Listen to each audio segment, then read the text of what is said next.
Good morning and welcome to the new edition of Dr. Lamba's Awakening Call.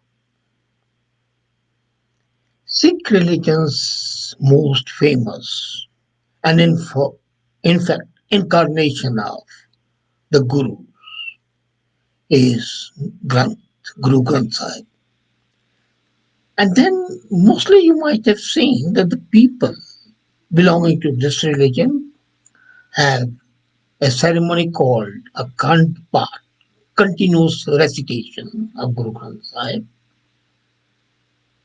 and that's recited round the clock for 48 hours. And then is celebrated.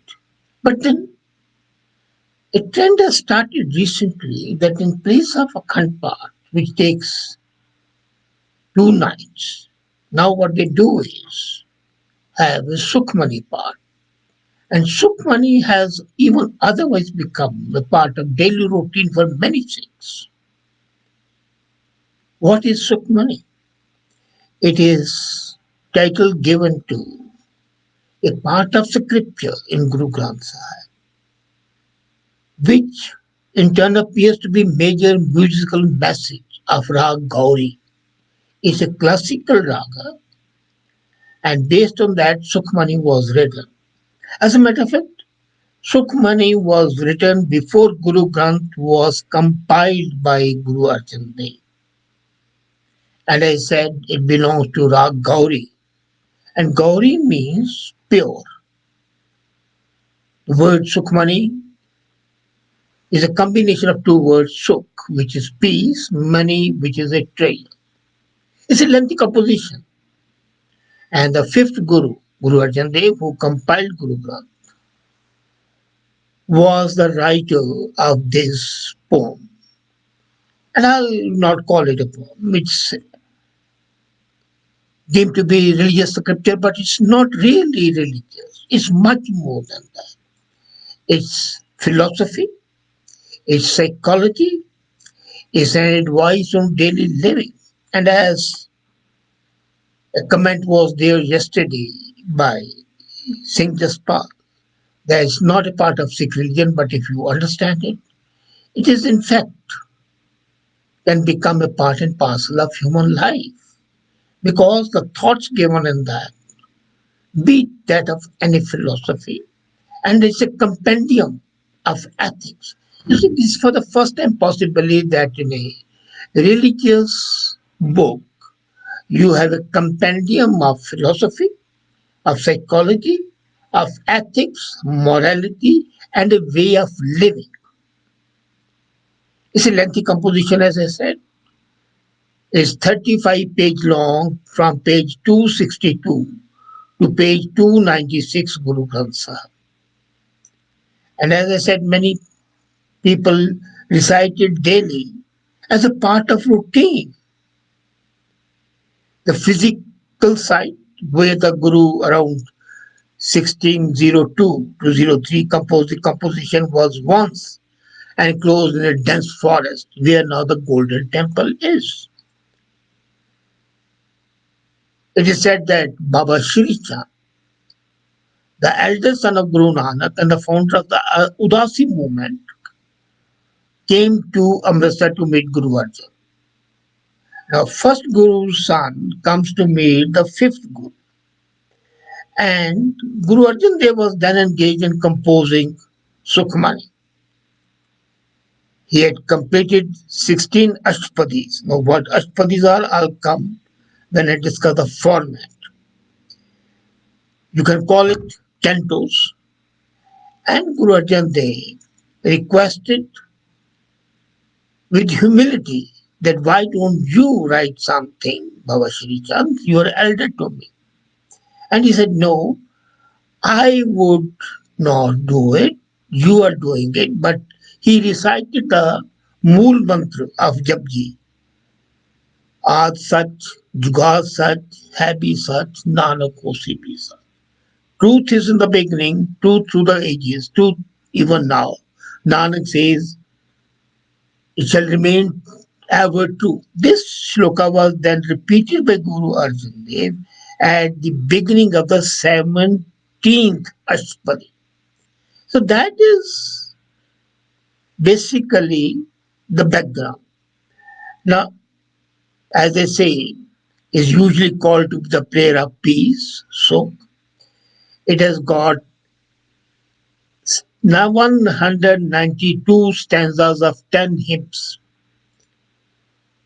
and composition deals with topics: general meditation, greatness of saints, what constitutes an intellectual, what constitutes a saint, what you should do, the evil of backbiting, ordinary things, but raised to the level of a view where you take it as a sacrilege even to indulge in those petty things. But the most important thing is that at one level, Sukhmani talks of that you don't do the backbiting. On the other level, it deals with the concept of Brahmvidya, Advaita, Sargun, Nirgun, materialism, and topics. And the form of Sukhmani is very interesting. It is, as I said, 24 Ashtapadis, or you can call it cantos. Each has 8 stanzas, and they are composed in a meter called chopai. A sloka is a couplet, precedes each Ashtapadi, and each podi consists of 5 couplets, consists of 10 lines. Now, the first 7 stanzas of the Ashtapadi explore the theme stated in the preceding sloka. So, there is a sloka of 2 lines. Then, 7 stanzas explain the theme. 8 sums up the Ashtapadi and more often becomes a paean of praise, praising the theme in the context of the overall vision. And this structure is maintained throughout the composition from 1 Ashtapadi to 24th Ashtapadi. The theme of the Ashtapadi differs every time, and it gives an impression that there is no traceable progression of thought taking place. And in reality, there is a continuous unity of spiritual and ethical tone throughout the text. And that's the beauty, as I said, the spiritual and the physical, the material and intellectual. All these aspects of human life are interwoven. There's a unity of theme, the perfection of man mentally, morally, spiritually. And if I look at language, the language is closer to Khadi Boli, the Hindi that evolved in the areas northwest of Delhi, with a distinct inclination towards Punjabi, but not Punjabi as such. So there's a difference. The language modes are for the people to understand, cut off from the scholarship. And the expression is as pure poetic and lyrical. And as it is set in the classical raga, the musical tones, sometimes when I hear it recited properly, people recite in different ways. But when you recite it properly, you would feel that even the beauty of the fifth Blue Danube and the fifth symphony, which are deemed to be the paragons of lyrical music, they pale in insignificance. The language has evolved out of breath. Now, one thing I like to mention here that the people often think that Guru Granth and Sukhmani are basically religious books and they are prayers. They are not. But you will be shocked when I say. If you look at Guru Granth as a whole and in microcosm at Sukhmani, 80% of that is not a prayer.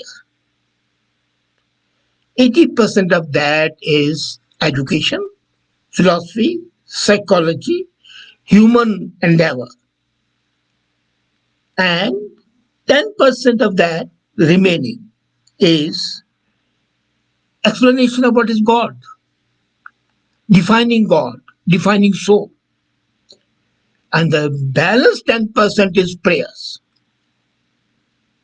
This is the beauty, that they do not indulge in empty prayers because prayer is requesting. And then one thing more in Guru Granth, you might not have noticed it.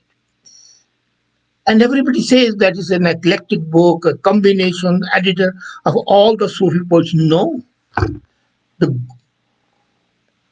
attitude of Guru Arjan was very, very clear. He didn't want anything which is agnostic or anti-God or depressive to come into being. Now that is a subtle thing that if you really talk of the bland reality and the injustices, you can create a sense of depression in the people.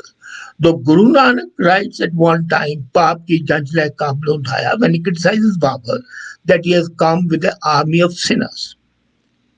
But Arjan Dev, when he was compiling Guru Granth, was told that he has included many Sufi poets, but he's neglected Wajid. And he said, no, he cannot have Wajid because he's condemning God. And if I recite the couplets of Wajid, which I love basically, where he says that the prostitutes are better, the thieves are better, but the intellectuals suffer.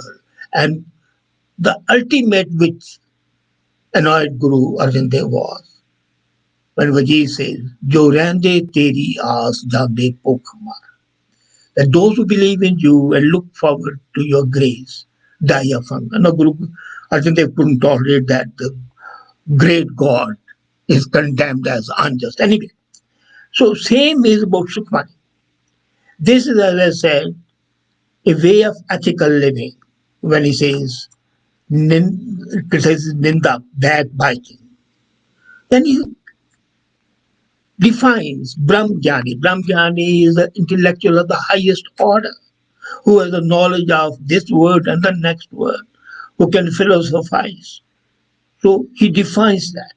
So that these definitions are rarely in religious books. Now, if I look at the whole thing, you would be amazed that each Ashpadi has, as I said, a certain knowledge and it stands up. It sums up the first Ashpadi, sums up the benefits of contemplation, the benefits. Nothing more. Tells us that the practicing holiness reduces your propensity to sin, morality, ethics. And then any study of holy text, the performance of austerities, is not important. What is important is need of good behavior. And then, imagine it. God's gifts are described.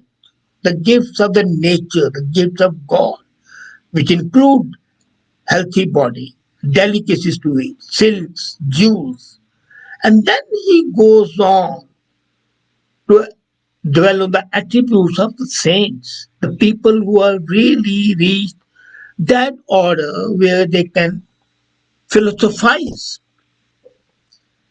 Then, in the next Ashpadi, there is an appreciation of Brahmgyani, as I said, the holy persons like Pandas, Vaishnavas, and others. This deals with the various types of the people, both good and bad.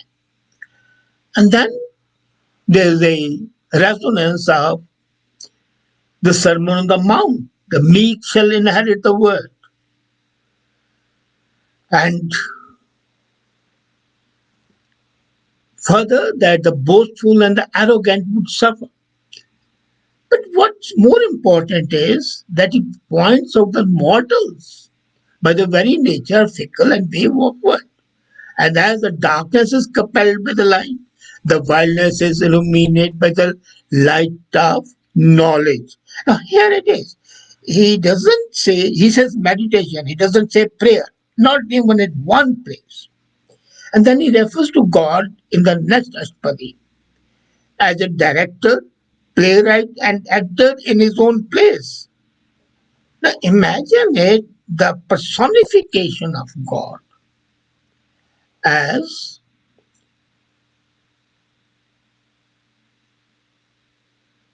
a human being, as a director outside, then as an actor. There's a comment by Singh Jaspal that the regular recitals take 45 to 50 minutes and others at leisure can take 70 to 80 minutes to recite it daily. Yes, that's very correct.